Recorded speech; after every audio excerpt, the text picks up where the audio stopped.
with the recent release of the annual national assessments that show South Africans just how well our primary school learners and grade 9 learners fare in maths and literacy. I'm joined on the line by Paul McNally from the WITS Radio Academy, who's going to speak to us about a very special investigation done by the Science Inside into maths and science in South Africa. Paul, thanks for joining us. It's a pleasure. Now, speak to us about the issues that you investigated. Okay, well, at first I should probably start with a confession in that the Science Inside is sponsored by the Department of Science and Technology. And on all our pitches, we were like, we are the bottom at maths and science in the country. That was on all our sort of how we were proposing for money. But it actually turns out that those statistics, and people hear it a lot and it bandies around a lot, that we are the bottom in the world. It's actually not true.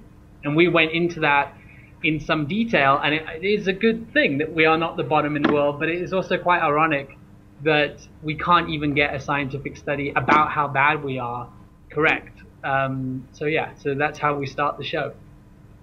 Now, if we look at where we do rank in the world, where are we? Well, we're not great, I will say that. I mean, the thing is that it's very hard to get the statistics that will actually reveal that. At the moment, the stats that are sort of bandied about are based on just the impression of a select number of businessmen. So when you see those big headlines saying that we're so terrible, it's usually, and one of our experts says that, the headline should read is, a lot of businessmen think that we're really bad at maths and science. But we still come, we're not quite on Europe standards, but we're much better than we think.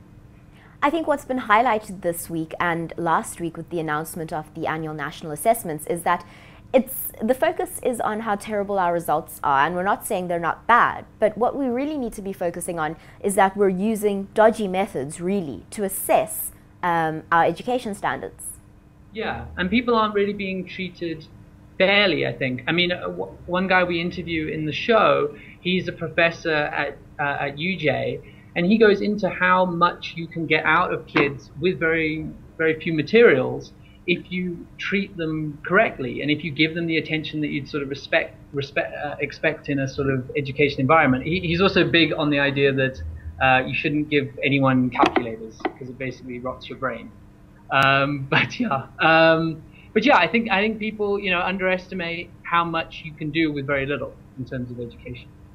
That's this week's episode of The Science Inside. Let us know what you think about maths and science in South Africa by commenting below. And remember, like always, you can listen to the full show below this video.